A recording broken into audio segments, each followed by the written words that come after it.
You did that on purpose. Hey guys, welcome back to my channel. Do you like to travel or would you like to visit native English speaking countries? This video is going to teach you important phrasal verbs that you can use when you're traveling to native countries. But if this is your first time here, I'd just like to introduce myself. My name's Kayleigh and I make English learning videos. Please be sure to hit the subscribe button so you can ensure you don't miss any future content. Let's get started.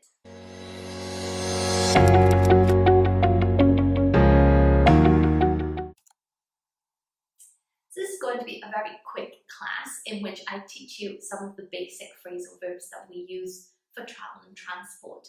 Please be sure to follow me on my Facebook page where I'll have some exercises about this topic you can try.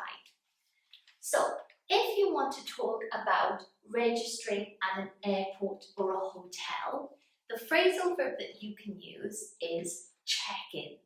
Check-in. And this means to register at a hotel or an airport. The next one is to let someone get out of a vehicle. Let someone get out of a vehicle, like a car, for example. Or to fall asleep. So often phrasal verbs can be used in more situations than just one specific type. So this phrasal verb that we use is drop off, drop off. And again, this means to let someone get out of a vehicle like a car, or when somebody falls asleep, you can say, oh, he dropped off during the meeting, for example. The next phrasal verb is to return from a place. So when you return from a place, you can say, get back, okay? I've just gotten back from my trip to China, for example. The next one is for going on holiday. So the phrasal verb you can use is go away, okay?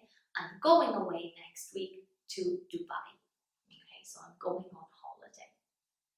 The next one is to stop a vehicle to give someone a lift, okay, to let them get into the car or the vehicle and you're going to take them to another location.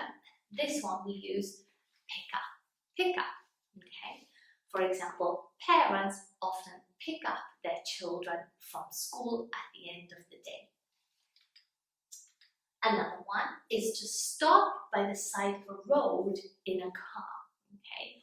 So maybe if you have some problems or you need to take a phone call, you need to pull in from the side of the road, okay? So you have to exit the road and the phrasal verb you can use is pull in.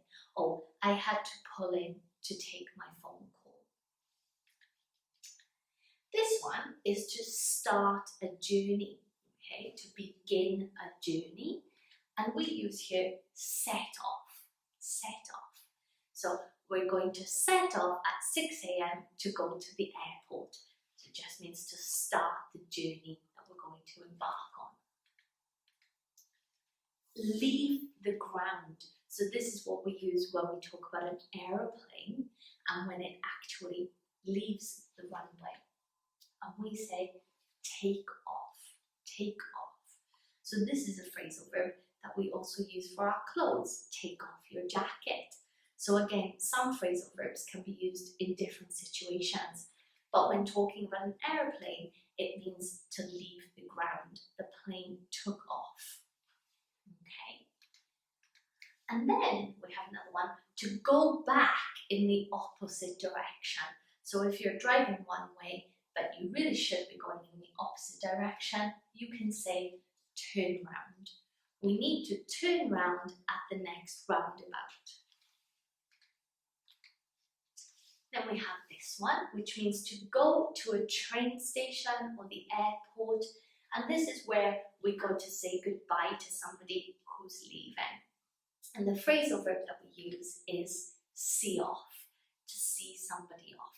I went to the airport to see off my grandfather before his flight to Wales, for example.